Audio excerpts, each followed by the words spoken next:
Well, today we're going to finish up Chapter 16 by looking at the collective bargaining process. How do unions form? And as such, how much of a influence does the union have in as much as bargaining? How does the bargaining process follow along? When you're trying to negotiate labor contracts, when you're trying to establish the employee-employer relationship, how do those negotiations go about? And who is there to determine which side gets what? So these are the concepts that we're going to be looking at today as we finish out unions.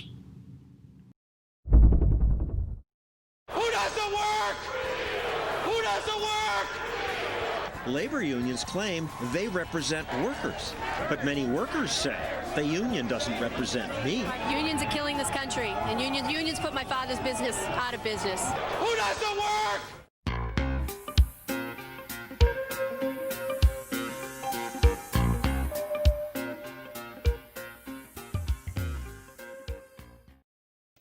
The union protests started in Wisconsin, but they've spread.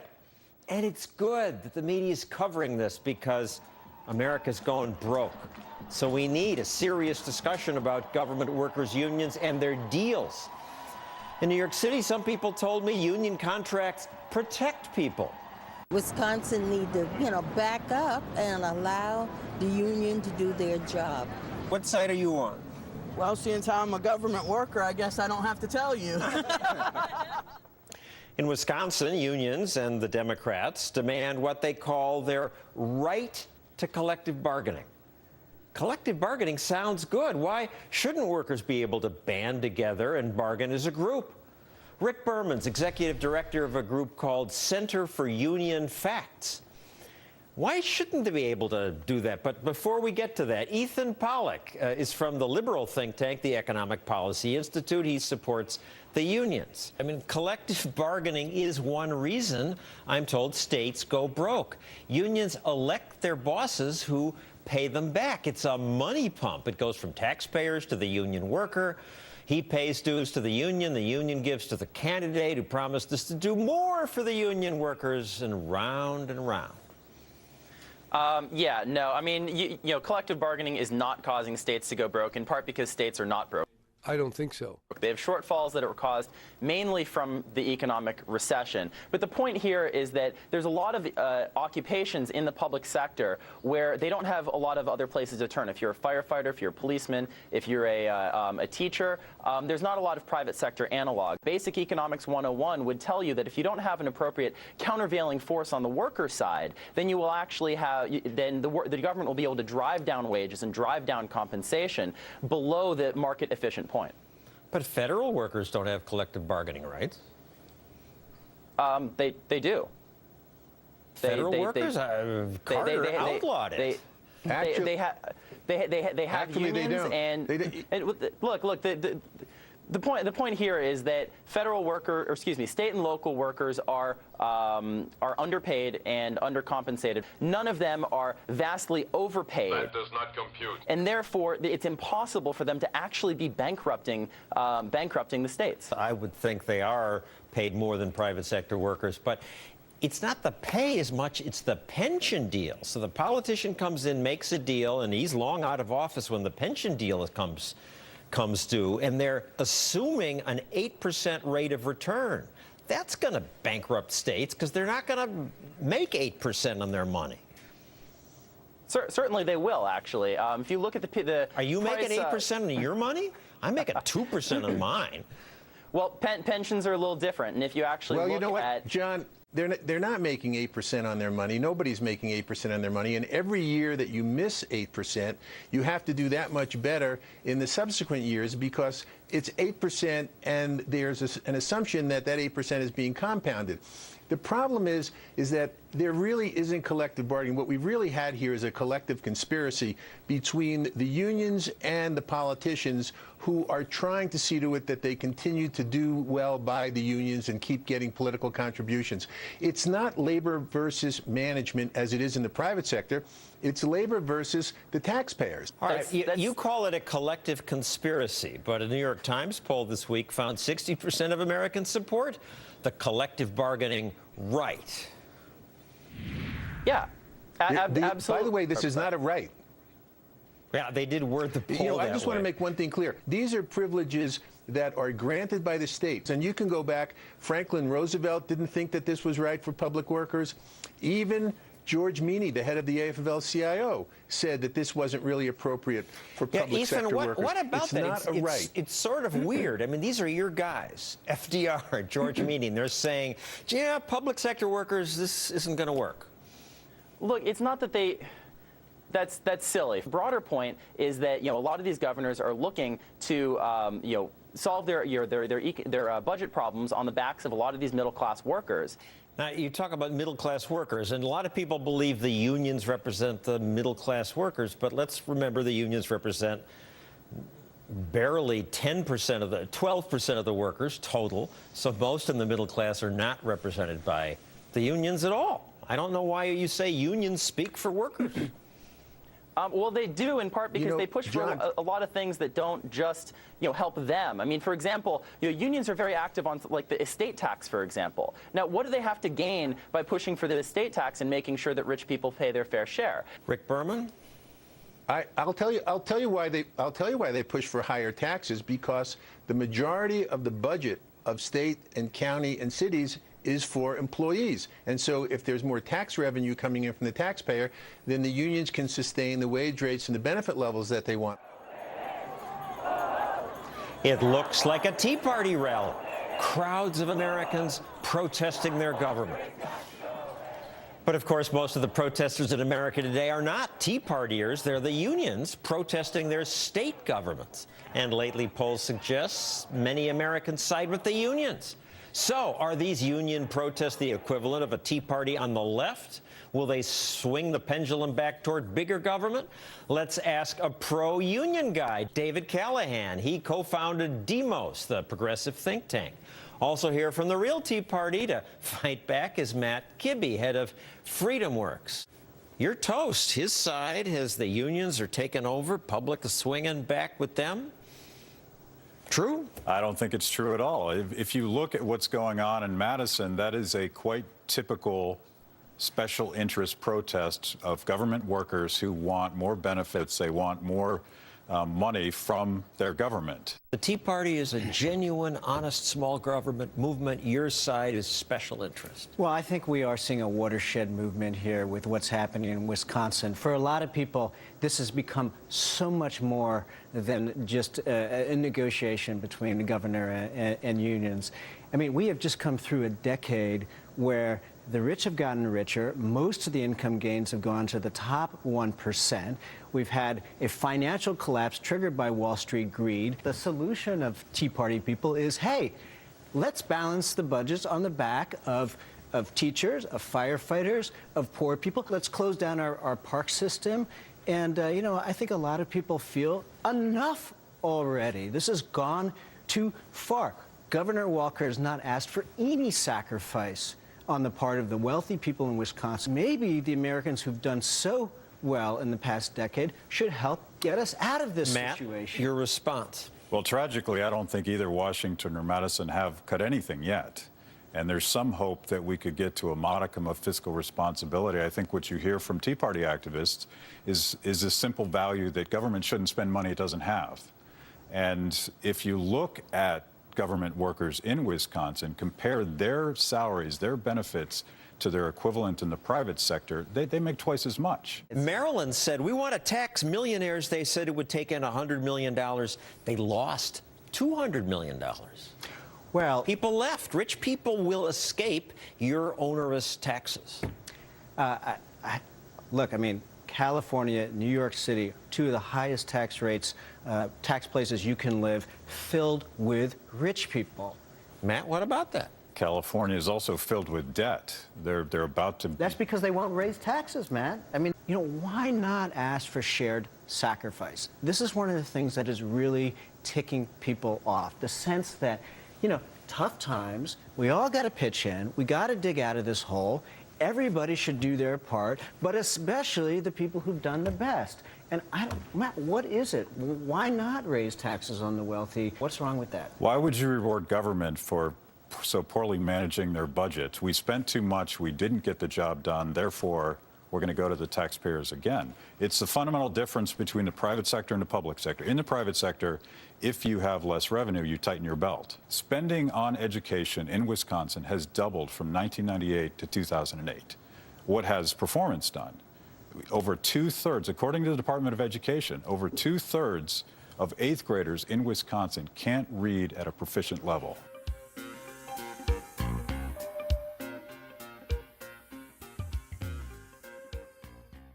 Okay, let's go ahead and wrap up this chapter and this course as we finish up union management relations. Now, Figure 16.7 gives you the typical unionization process. First of all, there is the campaign, which is promoting awareness among the employees about the desire and the benefits of organizing and having a union. And then you have authorization cards and petition filing, and we'll talk about that here in a little bit. Then you're going to have representation election is when you vote for the union and the representatives you want to represent you. Certification is legitimizing that representation, and collective bargaining, contract negotiation is really what the unions do once they're in. This is the way that they begin formalizing how the work relationship will go. Now let's talk about authorization cards. They're cards signed by the employees to designate a union as their collective bargaining agent. 30% of the employees must sign authorization cards before a representative election is scheduled. So this pretty much is a ballot, in other words, where you have to sign it saying that, yes, I want this union or I want collective bargaining abilities, and then you turn it in, and then they determine if there's enough percentages there to continue. If enough employees sign the cards, a union could be designated without an election. So if they have the majority rule, then it's already a done deal. You don't have to worry about electing. Representative election. And with the bargaining unit, the employees eligible to select a single union to represent and bargain collectively for them is established.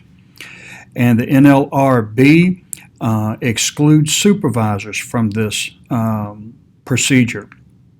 They can't vote for unions. They can't join unions. So it restricts their ability to be involved in it. This is strictly for employees. Now, once unionizing efforts begin, all the activities have to conform to the labor laws, applicable labor laws. So you're no longer an informal entity with management. You are a formal collective entity right now who has to deal with a union representation who will go in and do the negotiating for employment conditions for you. The election process, the union just needs a majority of the votes, and the results can be appealed to the NLRB during suspicious or unfair labor practices. Now, decertification is a process where a union is removed as a representative of a group or employees. And what can happen to decertify? Well, if the employees lose confidence in that union, then that union can be removed. And what is collective bargaining? Well, it's a process where representatives of management and workers negotiate over wages, hours, and other terms and conditions of employment. So they come together, management, representatives of management, representatives of labor, and they go in and they negotiate the terms of the employment relationship, which include what you see here on the slide. Sometimes it goes fairly smoothly, but that's not normally the case. Normally they will have the initial proposal. This is what we as labor want, and management will normally come back and say, nope, that's too much, we're not going to give you that much. And then you may come back after the second round and say, we're willing to give up this if you're willing to give up that. And either side at this point can either agree, or both of them can agree, or either side can say, no, that's still not good enough. And usually by the third round, if you don't get your bargaining agreement enacted or agreed upon, that's when most of them will go on strike. So you have the initial proposals and negotiation, then you'll go through a second round, and the third round, and after usually the third round, you go on strike. Now, that's not a science. Some of them do more than just three, but you normally will have the initial proposal, and then you'll start compromising and giving in and take and all of that. The key, though, is to make sure that neither side believes that you caved in. For instance, if management believes that your management representative didn't go in and fight for them enough, or they gave up too much, then that manager is out of a job. If the employees don't believe that the unions have gone in and fought for them strong enough, then that union is no longer going to be viable. So they will pack up and they'll have to leave. So there's a lot of pressure on both sides to at least give the impression that both of them are working hard for their constituents.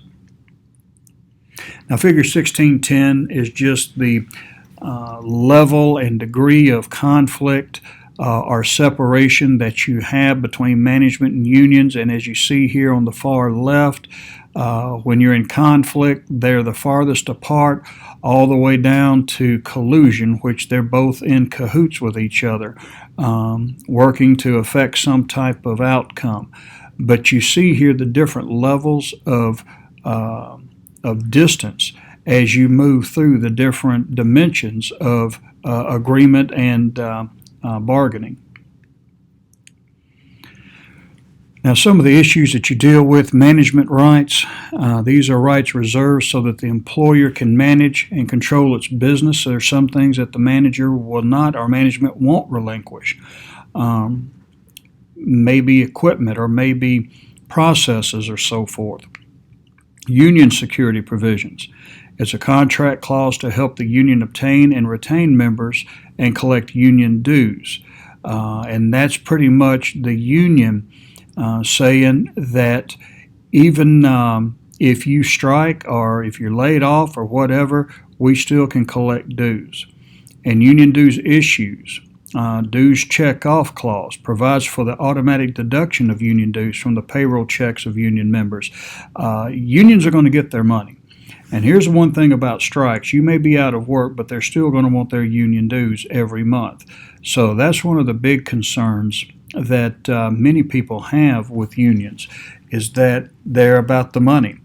I can remember people who I knew that were in unions, and they were struggling just to be able to buy groceries, but they had to make sure they had those union dues paid up, or they would have to suffer the consequences.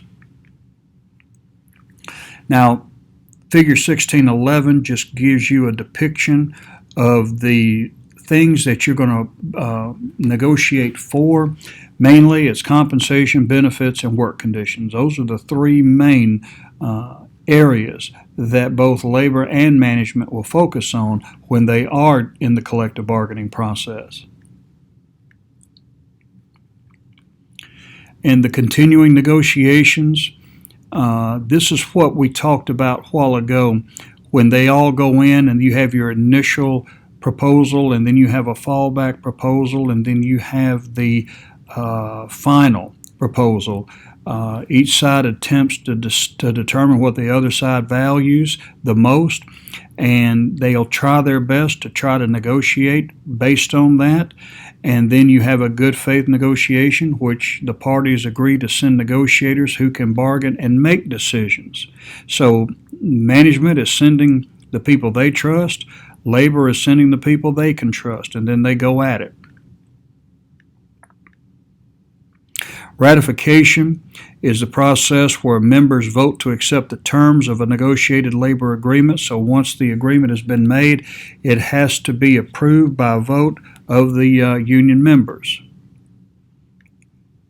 and the team before ratification explains the agreement, presents it for vote, and that's really what you see here in Figure 1612 is the labor agreement.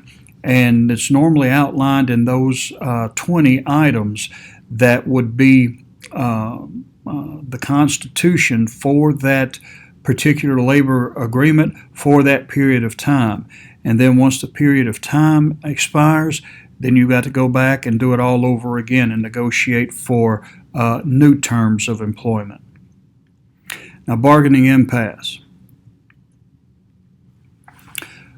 Whenever labor and management come together and there's a issue with them being able to reconcile with just those two parties, you can get a third party to come in.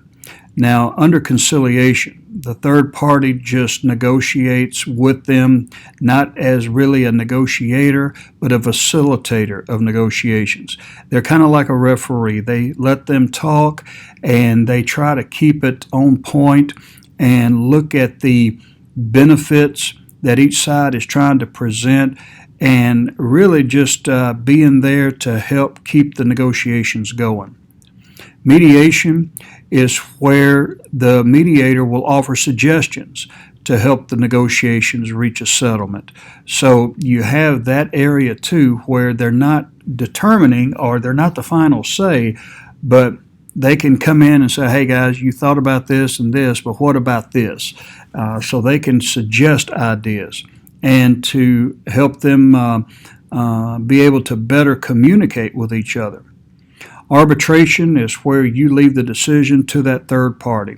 Usually it's a judge or someone who's been in labor relations, and you offer that to them, and whatever the judge says or the arbitrator says, that's what you have to go with. You can't appeal it. You have to go by it. Now, lockout is where management shuts down the company to prevent the union members from working. Again, this is what happened at Colonial Bread. They just locked them out. So that's an example of that. You show up for work one day and the padlock is on the gate and they put up a for sale sign. Strikes, that's where union members refuse to work, and then you have the issue of replacement of workers on strike. And normally that's when things get ugly, when people try to cross what they call a picket line. It can become violent as union members try to prevent people from coming in to work, taking their place while they're on strike. Now, the types of strikes, I'll just let you guys take a look at. In Figure 1613, you have economic, unfair labor strikes, wildcat strikes, jurisdictional strikes, and sympathy strikes. So I'll let you guys look at that and just see the different variations of strikes that occur within companies. Well, today you had a chance to take a look at some of the ways in which the employer and the employee can come to an agreement in the employment relationship. We saw how conciliation and mediation and arbitration are ways that both management and labor can come to an agreement. We also looked at the unfortunate result of strike and what type of strikes that can occur when the negotiations break down. You know, as Christians, we know that conflict is inevitable. We see it in the Bible and we see it in business. Not two people are going to agree every time. So when there is disagreement, we need to be able to reconcile those disagreements in a godly way. Now, with unions and labor and management, you have a potentially volatile mix there. So as Christians, we want to be able to try to manage in a way that's going to bring God-honoring management to the workplace. And we also want to make sure that we're good stewards. Understanding how unions work and how to work with them responsibly is one of those ways that we can be good stewards of God's resources. Well, folks, that's going to do it for this chapter and for this textbook. I've enjoyed being with you, and God bless you, and hopefully I'll see you later on in other courses. Take care.